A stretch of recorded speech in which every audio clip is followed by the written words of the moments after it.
Kia ora, I'm David Chaston with 90 at 9, brought to you by interest.co.nz. This week, get everything you need to know in 96 at 9 o'clock with news. China's deflation pressures keep on coming, and in the US, disinflation rolls on, which they hope will end soon. Over this weekend, China released sets of key data. The tiny bit of consumer price inflation they had disappeared in September, up now only 0.4% from a year ago. Beef, lamb and milk prices all went backwards again. Their producer prices deflated at a faster rate. And we're now waiting for their new yuan loan data, which isn't expected to be very strong. So far, debt-induced growth hasn't worked.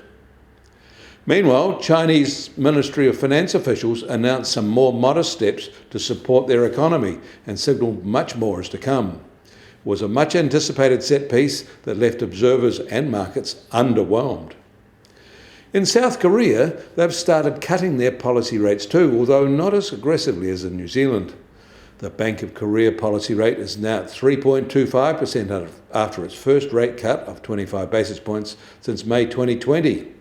That came after data showed their GDP shrank in the second quarter of 2024 and their September inflation slowed to 1.6%, the lowest since February 2021. And India's industrial production took a surprising drop in August from a year ago, its first retreat since October 2022. Few saw that coming, and they downwardly revised the 4.7% rise in July. In the US, producer prices hardly rose in September.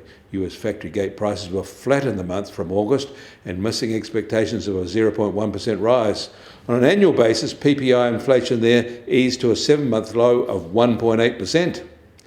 And US consumer sentiment was little changed in October, according to the University of Michigan survey, holding at a level it's broadly been at since May. There was a slight dip in the prior month, something that's probably just related to election uncertainties. And ratings agency Fitch has downgraded their sovereign rating for France from stable to negative, but still at AA-. They say fiscal policy risks have increased since their last review. Fitch have New Zealand at AA+ and stable. The US Treasury 10-year yield is now just on 4.07% and unchanged from Saturday. A week ago that it was at 3.99%, so up 8 basis points since then. And the price of gold will start today at $2,657 an ounce and down $3 from this time on Saturday. That's up $8 from a week ago though.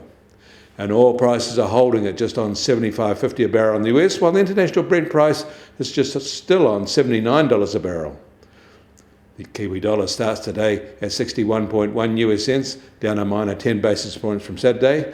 Against the Aussie, we're unchanged at 90.5 Australian cents. Against the euro at 55.9 euro cents and unchanged. That all means our trade-weighted index starts today at 69.3, unchanged from Saturday at this time, but that is 40 basis points lower than a week ago. You can get more news affecting the economy in New Zealand from interest.co.nz. Kia ora, I'm David Chaston, and we'll do this again tomorrow.